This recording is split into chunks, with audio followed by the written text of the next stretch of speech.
Hi everyone, David Aragona and Craig Milkowski here taking a look at one of the stakes events on Saturday at Gulfstream Park. Race 6 is the Wait a While Stakes for the 2-year-old fillies going 7.5 furlongs on that new turf course at Gulfstream. The rail expected to be set at 45 feet for this race. We've got a field of 10 signed on, Craig, and it's a pretty competitive affair, though without seeing the morning line yet, I do expect that the favorite will be the number 7 Ozara going out for strong connections. Christophe Clement, ridden by Irad Ortiz, and coming off a strong second place finish in a similar type of race.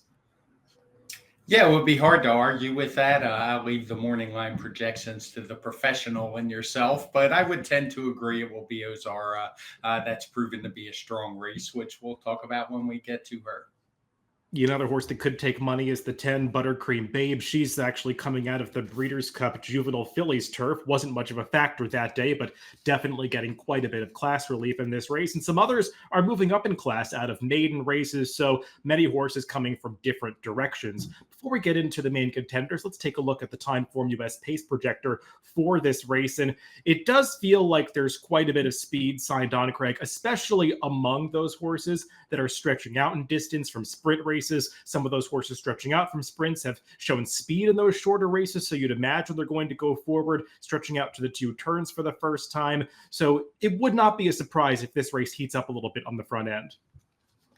No, it's always a little bit tricky with the 2-year-olds because, as you say, we get a lot of horses moving, stretching out in distance, trying 2 turns for the first time. I don't have any argument with the horse that we have shown on the lead. The one time she did try a mile turf race, that's exactly where she was.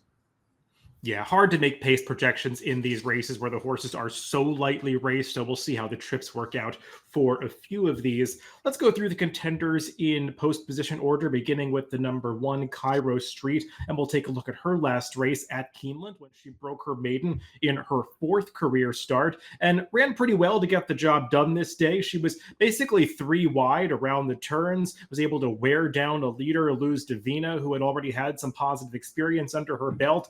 I thought that she takes a little longer than you might expect based on the way she came into the stretch to actually put that foe away as they come onto the wire, but it was yet another step in the right direction for this Ian Wilkes trainee.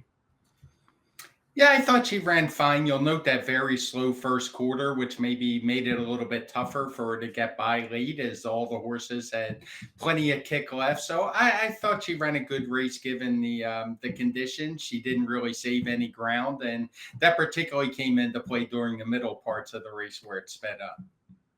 To her outside is the number 2, Done Enough, and she is one of those horses coming out of sprint races, dirt sprints to be specific, but as Craig noted, her lone turf race, she did also find herself on the lead, going a 2-turn, 1-mile distance, though that day she got away with some pretty moderate fractions and was still run down by Madam Mischief, who was back in this race. Yeah, it's not a ringing endorsement that not only was she run down by the winner, but a couple other horses as well. Maybe she's matured in the interim, but with all the speed signed on, it seems like this could be a tough ask. Up next is that horse that I just mentioned, the number 3, Madame Mischief. And let's take a look at that race at Monmouth Park back in August. And the horse coming into the stretch on the lead is Done Enough, who we just discussed. But there's Madame Mischief, who followed her around the far turn into the lane, angles off the rail, and is able to run that foe down in the stretch as some closers pick up pieces for 2nd and 3rd. It was a solid performance, albeit with a very good trip for Madame Mischief. She came back last time and tried an allowance race on the Tapeta surface at Gulfstream. Wasn't quite as successful. Now going back to turf here. She's a tough call for me. I mean, she was in that Tapeta race last time, and you can see the pace was very fast, something she had never faced before with those red fractions. She was up close to it. I think she'd be better served to maybe drop a bit back off that pace this time. To her outside is Good Bright Flames. She's a horse that's going to be trying the turf for the first time in this race on her 7th career start. Didn't have too much success on the dirt, but she did break her maiden 4 back on the Tapeta surface at Gulfstream, going a 2-turn route distance. Since then, in her races against winners, she hasn't been able to get much going. Really wasn't able to make much of an impact in her last couple of races on the synthetic. There is some turf pedigree here, though. Her dam was a winner on the turf, and Flame Away has gotten off to a decent start with his progeny getting on the turf. Yeah, I'm glad you mentioned that. It's not always the easy transition from synthetic to turf. They're two different surfaces.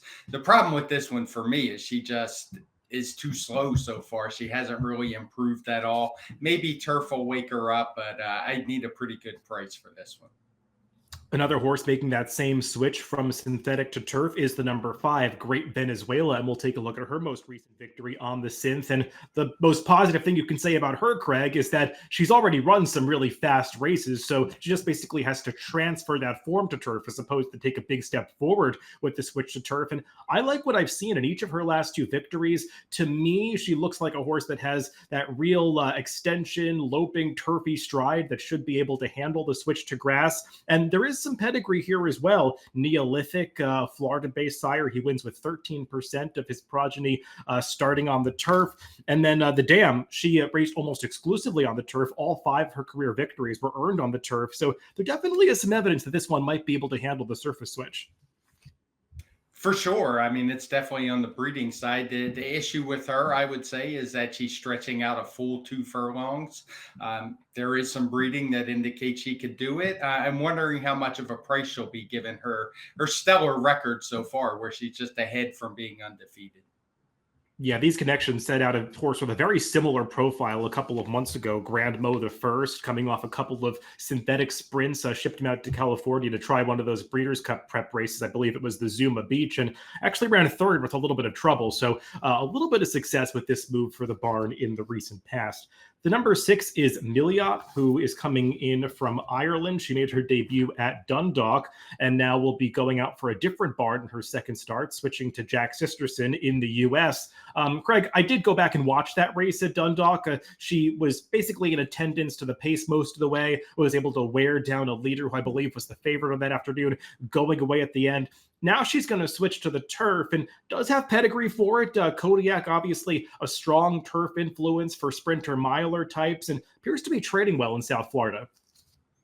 Yeah, and I looked up Jack Sisterson and Formulator with how he does with foreign shippers, and it's okay. There's nothing eye popping. When I limited it to 2-year-olds, you saw that he just had 3 runners, but all of them had ran okay without winning, including a horse who was runner up in this very race last year.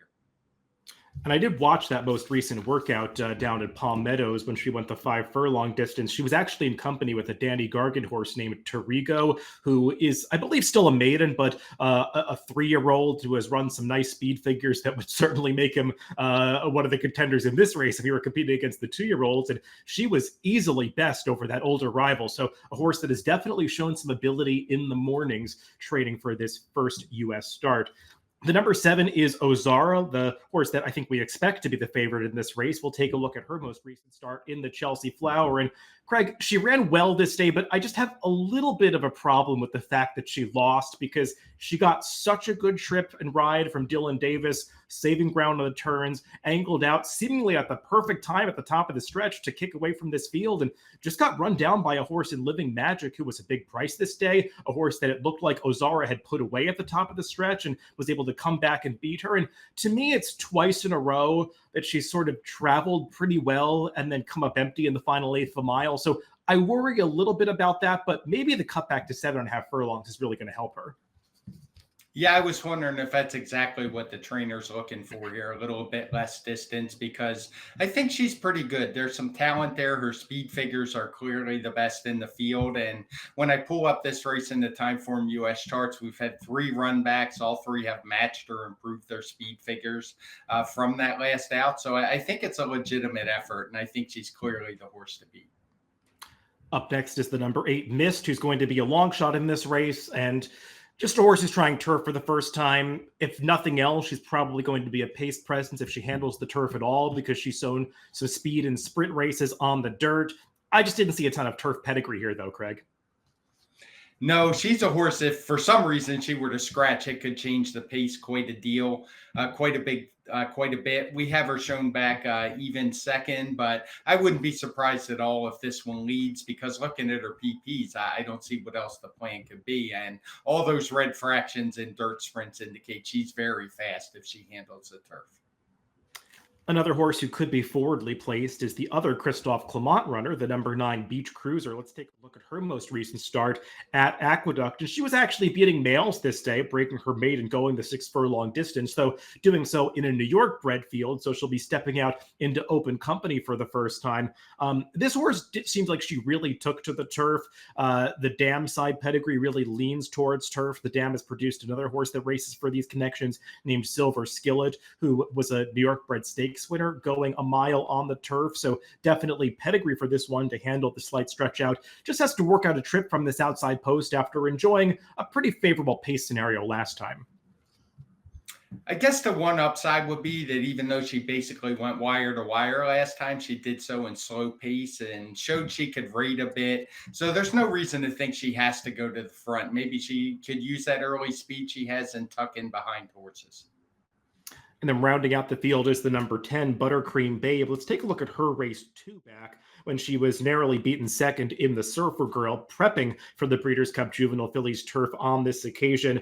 Now, she ran fine this day. The top 3 finishers in this race really all came back to perform poorly in the Breeders' Cup Juvenile Fillies turf, so it probably wasn't that strong of a race overall. But this horse, of those 3, really had no chance when she tried the Breeders' Cup. The beginning of the race, really the first half mile, was just a total disaster for her. She broke about a length slowly, got extremely rank under Luis Saez, just refusing to settle. And you can't be that unprofessional in the Breeders' Cup and expect to have any success.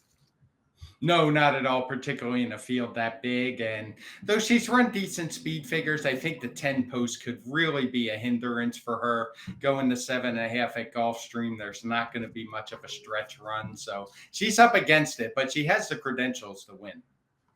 Well, Craig, let's throw up our top picks for this Wait a While Stakes at Gulfstream on Saturday. You're going to go with the very logical number 7, Ozara, just a horse who's run really well against likely tougher competition, and maybe the slight turnback is going to work for her. Yeah, that's the one thing I liked was the turn back in distance because it seems she flattens out a little at the end. As you noted in the beginning, we don't have the morning lines. If she went off as the favorite, probably not a horse I'd bet, and I might even go to Milliot, particularly with the workout information you gave us. Yeah, we both have some interest in that Jack Sisterson trained European shipper. I put the number 5, Great Venezuela, on top. Just been impressed with what I've seen from this filly in the first couple of victories in her career, albeit on the synthetic surface. But like we said, she's got turf pedigree, and those 2 races that earned those solid speed figures on synthetic have been backed up by runbacks. The runner-ups in both of those races have come back to improve their time form US speed figures in subsequent starts. So I think Great Venezuela a little bit interesting getting on the surface for the first time. But the horse that Craig put on top, the number 7 Ozara, definitely the horse to beat in race 6 at Gulfstream on Saturday, the Wait a While Stakes. Good luck if you're playing the races this weekend.